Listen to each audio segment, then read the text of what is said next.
YouTube channel geography junction में आपका हार्दिक स्वागत है।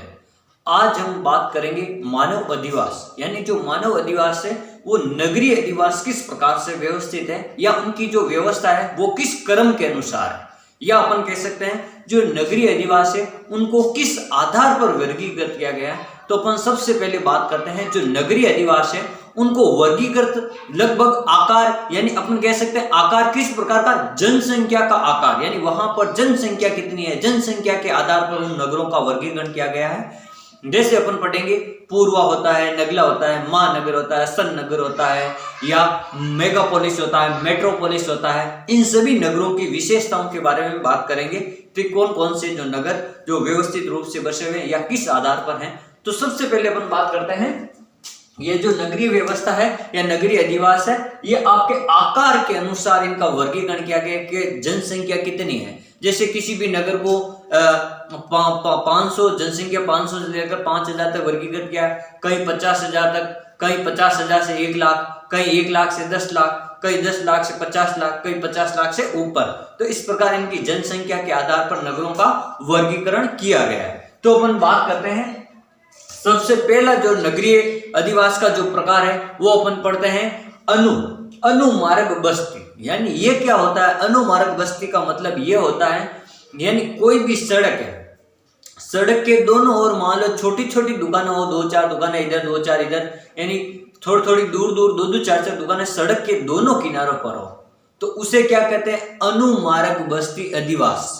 यानी इस प्रकार की जो बस्तियां होती हैं जो सड़क के किनारे होती हैं, उनके पास पास में 2-4 दुकानें होती हैं और उन दुकानों पर यानी खाने पीने की व्यवस्था, जैसे अपन कह सकते हैं चाय बिस्किट या पानी पीने की व्यवस्था, इस प्रकार से जो हल्का नाश्ता अपन कह सकते हैं उनके जो उपलब्ध होते हैं उन दुकानों पर। इस प्रकार की व्यवस्था को अपन क्या कहते हैं, सड़क के दोनों ओर बस्तियों में जो 2-4 दुकानें होती है उनको अपन क्या कहते हैं, अनुमार्ग, यानी मार्ग के दोनों साइडों में, इधर और इधर दोनों साइड। फिर अपन बात करते हैं नगरीय पूर्व। ये जो नगरीय पूर्व ये क्या होता है, जैसे अपन बात करते हैं नगरीय अधिवास की सबसे छोटी इकाई, ये आपको ध्यान रखना है कि नगरीय अधिवास की जो सबसे छोटी इकाई मानी जाती है वो आपके नगरीय पूर्व मानी जाती है। क्या मानी जाती है, नगरीय पूर्व, सबसे छोटी इकाई नगरीय अधिवास की। जैसे जिसमें मकानों की संख्या लगभग 50 से 150 तक हो सकती है, यानी मकान वहां पर जो संख्या है उनके अनुसार अपन कह सकते हैं 20 से लेकर लगभग 150 तक मकानों की संख्या हो सकती है। यानी अपन बात कर रहे हैं तो छोटी इकाई होती है और उसमें 20 से लगभग 150 तक मकानों की संख्या होनी चाहिए। इसका प्रमुख कार्य है निकटवर्ती ग्रामीण जनसंख्या। जो ये नगरीय पूर्व है इसका क्या कार्य होता है, जो निकटवर्ती ग्रामीण जनसंख्या होती है, निकटवर्ती ग्रामीण जनसंख्या को वस्तुओं का क्रय विक्रय करता है। यानी जो निकटवर्ती जो गांव होते हैं, छोटे छोटे गांव होते हैं, तो नगरीय पूर्व से ये क्या करते हैं, छोटे वस्तुओं का आदान प्रदान करते हैं, क्रय विक्रय करते हैं। यानी छोटे छोटे जो गांव या जो बस्ती होती है वो नगरीय पूर्व से जो अपने घरेलू सामान के जो वस्तुएं होती हैं उनका क्रय विक्रय करते हैं छोटे स्तर पर। यह हो गया आपके नगरीय पूर्व। फिर बात करते हैं नगरीय ग्राम। ये जो नगरीय ग्राम क्या होता है, जैसे देखो ये कृषि घरों से संबंधित व्यवसाय का केंद्र है। अब देखो कृषि घरों यानी नगरीय ग्राम का मतलब जहां पर कृषि की कुछ अर्थव्यवस्था हो और वो व्यवसायिक रूप से कृषि की जाए। जैसे अपन कहते हैं सब्जियां वगैरह बोई जाती है नगर के आसपास में, नगर के आसपास में जो बागानी कृषि जैसे फल वगैरह उगाए जाते हैं, बेर वगैरह उगाए जाते हैं, जो अपन कह सकते हैं अनार अमरूद, इस प्रकार की जो बागानी या अपन जो कृषि है नगरीय व्यवस्था उसके अनुसार व्यवसायिक केंद्रों रूप में विकसित होते हैं, जहां पर छोटी छोटी मंडियां भी होती हैं नगरीय विकास में। नगरीय ग्राम में अपन ये कह सकते हैं नगरीय ग्राम में छोटी छोटी मंडियां होती हैं। नगरीय ग्रामों में जनसंख्या लगभग 150 से लेकर 600 तक होती है। लगभग 150 लोग से लेकर 600 लोगों की तक जनसंख्या हो सकती है नगरीय ग्राम में। ऐसी बस्तियां ग्रामीण नगर कहलाती है जहां पर जो लगभग जनसंख्या 150 से लेकर 600 तक हो, जहां पर कृषि संबंधित कार्य हो और वहां कृषि को व्यवसायिक रूप से केंद्र भी होते हैं छोटे छोटे। जैसे अपन मंडी वगैरह मान लेते हैं, सब्जी मंडी है, फल मंडी है, जैसे अपन मान सकते हैं कृषि मंडी है। इस प्रकार से वहां लगभग 500 से 600 जनसंख्या हो सकती है, तो उसे अपन क्या कहते हैं, नगरीय ग्राम। फिर अपन बात करते हैं कस्बा। अब ये कस्बा क्या होता है, जैसे देखो मूल रूप से कस्बा नगर का एक लघु रूप होता है। जैसे कोई बड़ा नगर है उसका जो छोटा रूप होता है या जो उसका प्राचीन रूप होता है, जब कस्बा ही जब जनसंख्या अधिक हो जाए तो वो नगर बनता है। इसका मतलब नगर का पूर्ववर्ती यानी नगर से पहले वो क्या था, एक कस्बा था। तो जो नगर का मूल रूप है वही एक प्रकार से क्या है, आपका कस्बा होता है। अब इसमें क्या विशेषता है कि कस्बा की जनसंख्या लगभग 500 से लेकर 5,000 तक मानी जाती है। कस्बा की जो जनसंख्या है लगभग 500 से लेकर 5,000 तक मानी जाती है। और कुछ भूगोलवेत्ता या कुछ विद्वान है इनको 500 से लेकर 50,000 तक भी जनसंख्या के रूप में वर्गीकृत करते हैं। यानी कुछ तो कहते हैं कि 500 से लेकर 5,000 की जनसंख्या वाले को अपन क्या कहेंगे, कस्बा कहेंगे। और कुछ भूगोलवेत्ता या कुछ विद्वान है जो क्या कहते हैं कि जो 500 से लेकर 50,000 तक की जनसंख्या रखते हैं उन ग्रामीण या उन ग्राम के शहरों को अपन क्या कह सकते हैं, कस्बा कहेंगे जनसंख्या के अनुसार। फिर कस्बे में व्यवसायिक व निवास अलग अलग होते हैं। अब जैसे ये कस्बा है थोड़ा बड़ा है नगरीय ग्राम से, तो यहाँ जो व्यवसायिक केंद्र होंगे जो जैसे उद्योग धंधे वगैरह होंगे और जो निवास स्थान होंगे वो अलग अलग होंगे, दोनों क्या होंगे, अलग अलग। यानी जैसे अपन कहते हैं किसी भी क्षेत्र से बाहर रिको क्षेत्र होता है, यानी जो उद्योग धंधों के लिए जो प्रसिद्ध स्थान होता है उसको अपन क्या कहते हैं, रिको क्षेत्र या रिको एरिया। तो वो थोड़ा गांव से दूर होगा, यानी दोनों जैसे वर्ग और अपन कह सकते हैं निवास स्थान और जो उद्योग धंधे हैं वो दोनों थोड़े अलग अलग होंगे, क्योंकि जो उद्योग धंधों का जो प्रदूषण वगैरह है वो ज्यादा निवास स्थान या स्थानीय निवासियों पर न रहे, इसलिए उनका जो निवास स्थान होता है तो वो अलग अलग रहता है। फिर इससे अपन क्या कहते हैं, कस्बा। फिर अपन बात करते हैं नगर की, यानी नगर क्या होता है या नगरीय व्यवस्था क्या होती है। तो अपन बात करते हैं कि नगर सामान्यतया 50,000 से अधिक जनसंख्या वाला, यानी ये तो था कस्बा तो था 500 से 50,000 या 5,000। अब जो नगर है ये जनसंख्या के अनुसार क्या होगा, लगभग 50,000 से अधिक होगा। क्या 50,000 से अधिक, जिस नगर की जनसंख्या 50,000 से अधिक है उसे अपन क्या कहेंगे, नगर कहेंगे। लेकिन 10 लाख होने पर इसी नगर को अपन मिलियन सिटी कहते हैं। अगर 10 लाख जनसंख्या हो गई तो इस नगर को अपन क्या कहेंगे, मिलियन सिटी कहेंगे। 10 लाख से अधिक जनसंख्या को अपन क्या कहते हैं, मिलियन सिटी कहेंगे। और नगर में व्यापार, यानी जो व्यापार का केंद्र नगर में, उद्योगों का जो केंद्र बिंदु या निवास, ये जो तीनों होते हैं अलग अलग स्पष्ट होते हैं कि एक साइड में किसी भी शहर के एक साइड में नगर होगा, एक साइड में उद्योग धंधे हो गए, एक साइड में निवास स्थान होगा। इस प्रकार अलग अलग रूप से स्पष्ट रूप से कॉलोनी अलग अलग आपको दिखेगी, या अपन कह सकते हैं अलग अलग क्षेत्रों में एक ही नगर में अलग अलग क्षेत्र होंगे इनके, कि यहाँ ये उद्योग क्षेत्र है, यहाँ निवास स्थान है और यहाँ ये दूसरा अन्य कई क्षेत्र है। उनको अपन स्पष्ट रूप से देख सकते हैं नगरों में। नगर अपनी केंद्रीयता के कारण अपने चारों ओर विस्तृत क्षेत्र का सेवा केंद्र बन जाता है। जैसे कोई भी नगर है, जैसे अपन मान लेते हैं ये कोई नगर है, ये कोई क्या है, नगर है। अब ये जो नगर है ये अपनी केंद्रीयता के कारण, यानी इसके चारों ओर क्या छोटे छोटे गांव वगैरह होंगे इसके चारों, और वो इनसे क्या करेंगे, सामान का आदान प्रदान या क्रय विक्रय। और यहाँ की जो जनसंख्या होती है उनका हमेशा घरेलू काम या अपन कह सकते हैं घरेलू वस्तुओं के लिए इनको हमेशा नगर से जुड़े हुए रहना पड़ता है, और वो अपने यहाँ से कोई भी आवश्यकता की वस्तु है वो यहाँ से आदान प्रदान क्रय विक्रय करता है। यानी नगर क्या है, बीच में एक में केंद्र बिंदु रहेगा, और ये इन छोटे छोटे गांवों का क्या या कस्बों का क्या रहेगा, सेवा का केंद्र रहेगा। क्योंकि नगर बड़ा है तो इसमें थोड़ी सुख सुविधाएं भी ज्यादा होगी, या अपन कह सकते हैं इन गांवों की पूर्ति करने के लिए ये एक बड़ा नगर होगा जो केंद्र में होगा। फिर अपन बात करते हैं महानगर। अब ये महानगर को ही अपन अंग्रेजी में मेट्रोपोलिस कहते हैं। महानगर कहो चाहे मेट्रोपोलिस कहो, ये जो महानगर है ये जनसंख्या के आधार पर ये आपके 10 लाख से अधिक हो जाएगा। जनसंख्या के आधार पर क्या होगा, 10 लाख से अधिक, 10 लाख से अधिक। और 10 लाख से अधिक जनसंख्या होने पर महानगर बन जाता है। इसमें प्रादेशिक राजधानी, जैसे कोई भी 10 लाख से अधिक जनसंख्या वाला नगर है तो उसको या तो किसी भी प्रदेश की राजधानी बना देंगे प्रादेशिक राजधानी, या किसी को प्रशासनिक राजधानी बना देंगे। ये इस प्रकार से इनका क्या, या बड़ी व्यापारिक मंडी के रूप में इनको विकसित करेंगे। इस नगर को क्या करेंगे, महानगर को या तो किसी प्रदेश की राजधानी बना देंगे या किसी भी व्यवसायिक केंद्र के लिए बड़ी मंडी के रूप में इसको विकसित करेंगे। तथा थोक तथा फुटकर व्यापार के पृथक पृथक क्षेत्र बनाया जाता है। एक होता है थोक व्यापार और एक होता है फुटकर। अपन पढ़ते हैं फुटलूज उद्योग या अपन फुटकर पढ़ते हैं विक्रेता।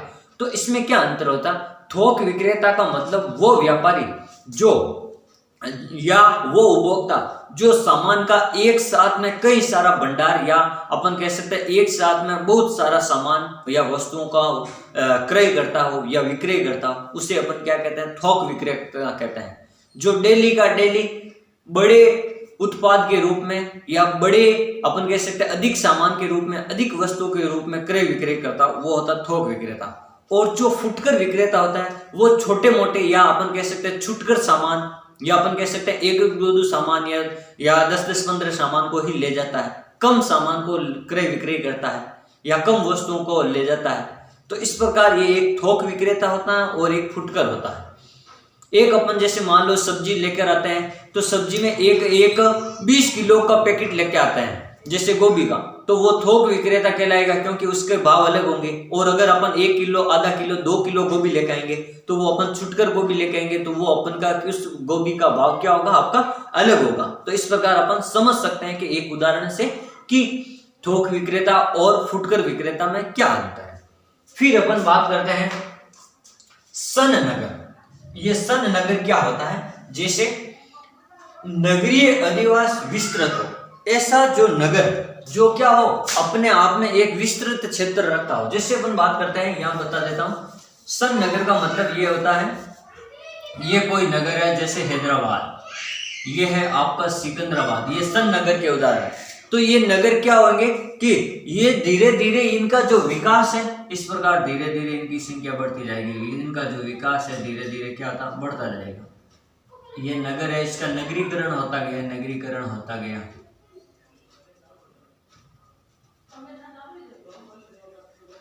ये क्या होगा, ये नगर क्या होगा, इसका जैसे जैसे इस नगर का नगरीकरण होता जाएगा, इस नगर का जो विस्तार है धीरे धीरे बढ़ता जाएगा।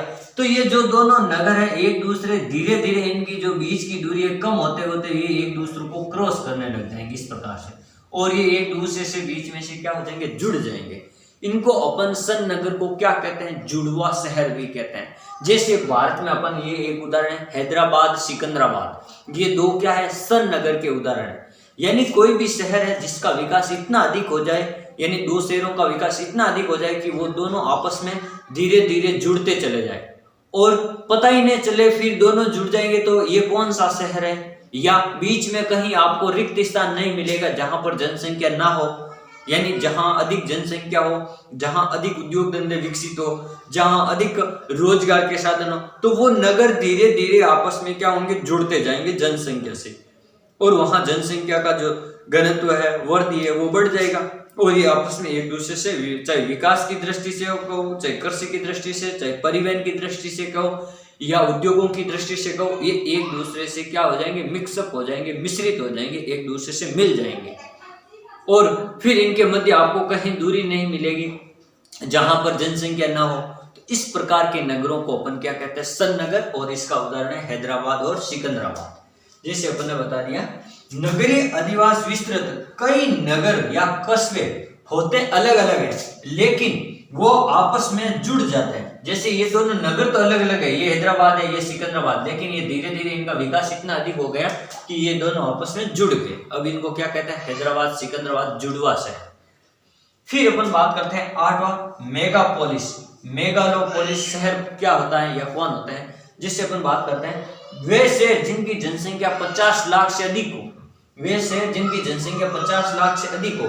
जैसे उदाहरण बता देते हैं, न्यूयॉर्क या Tokyo, London, Paris, Moscow, Mumbai, Delhi. जैसे मुंबई है, दिल्ली है, अपन बात कर सकते हैं कोलकाता है ये, या लंदन, टोक्यो, न्यूयॉर्क, ऐसे बड़े शहर जो जनसंख्या की दृष्टि से 50 लाख से भी अधिक हो, उन शहरों को अपन क्या कहते हैं, मेगालोपोलिस। अब मेगालोपोलिस जो शहर होते हैं उनकी क्या विशेषता, जैसे देखो इतनी अधिक जनसंख्या हो जाएगी एक साथ किसी भी शहर की, तो वहां पर एक तो आवास की कमी आ जाएगी, यानी रहने के लिए किराए के लिए मकान नहीं मिलेंगे आपको, पीने के लिए शुद्ध पानी नहीं मिलेगा, और अपन को शुद्ध वायु नहीं मिलेगी, और पर्यावरण प्रदूषण यानी चारों ओर धुआं ही धुआं रहेगा आकाश में, या अपन कह सकते हैं आकाश साफ नहीं रहेगा।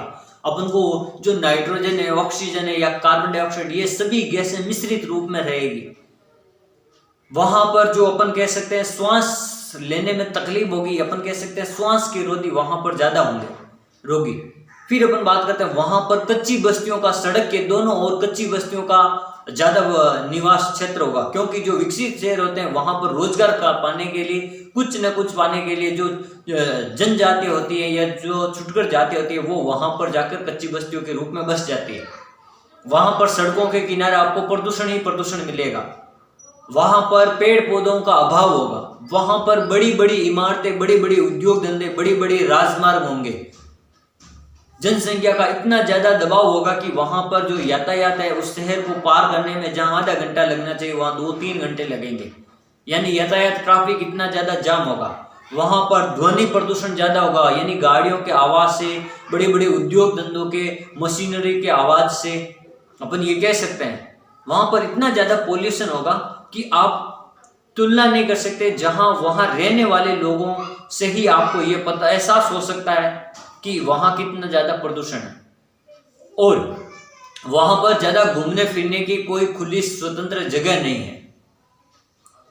वहां पर जो छोटे बड़े नदी तालाब है वो इतने ज्यादा प्रदूषित है, वायु प्रदूषण, जल प्रदूषण, इसके द्वारा ये अपन कह सकते हैं। फिर अपन और बात करें तो जैसे वहां पर कुछ कृषि यानी जो प्राथमिक क्षेत्र होता है, जो कृषि कार्य होता है, आखेट है, शिकार है, ये वाला वहां पर बिल्कुल नहीं मिलेगा आपको, कम से कम। वहां पर नगरीय जनसंख्या ज्यादा मिलेगी और ग्रामीण जनसंख्या बिल्कुल कम। वहां पर प्राथमिक क्षेत्र में काम करने वाले लोग कम मिलेंगे और द्वितीयक और तृतीयक क्षेत्र में काम करने वाले लोग ज्यादा मिलेंगे। और बड़े जो शहर होते हैं, बड़े नगर होते हैं, इनको किसी वो राजधानी या इनको अपन कह सकते हैं प्रशासनिक राजधानी, या वहां पर कई बड़ी बड़ी संस्थाओं के आपको मुख्यालय मिलेंगे। वहां पर बड़े बड़े कॉन्फ्रेंस सम्मेलन होते रहते हैं ऐसे शहरों में। तो इस प्रकार अपन कह सकते हैं जो ज्यादा जनसंख्या होगी उस वह शहरों के मध्य उतना ही आपको वहां पर, जैसे अपन बात करते हैं वहां पर कोई पड़ोसी या ऐसा कुछ नहीं होता। वहां पर पारिवारिक संबंध वगैरह बहुत कम होते हैं। वहां की जो संस्कृति है वो बिल्कुल बदली हुई संस्कृति होती है, अपन कह सकते हैं पश्चिमी संस्कृति होती है, जैसे विदेशों में होती है। एकांकी परिवार अपन बात कर सकते हैं, वहां संयुक्त परिवार की ज्यादा कोई प्रथा नहीं है। तो ये सब जो सांस्कृतिक वातावरण है, सामाजिक वातावरण है, पारिवारिक वातावरण है, वो वहां पर बिल्कुल देखने को नहीं मिलता है। तो ये सारी जो समस्या है ये होती है आपके महानगरों में, या अपन कह सकते हैं जो मेट्रोपोलिस है या मेगालोपोलिस है यहाँ पर। तो इस प्रकार आज हमने पढ़ा जो भारत में ग्रामीण अधिवास के प्रकार है, किस किस प्रकार से हमने लगभग 8 प्रकार बताए। एक होता है अनुमार्ग बस्ती, एक नगरीय पूर्वा, एक नगरीय ग्राम, एक होता कस्बा, एक होता नगर, एक होता आपके महानगर, एक होता सन्नगर और एक होता मेगालोपोलिस। इस प्रकार से मुख्य रूप से इनको जनसंख्या के आकार की दृष्टि से इनको 8 भागों में या 8 प्रकार से अपन कह सकते हैं इनको विभाजित किया गया। इनके 8 प्रकार बताए गए। Thank you.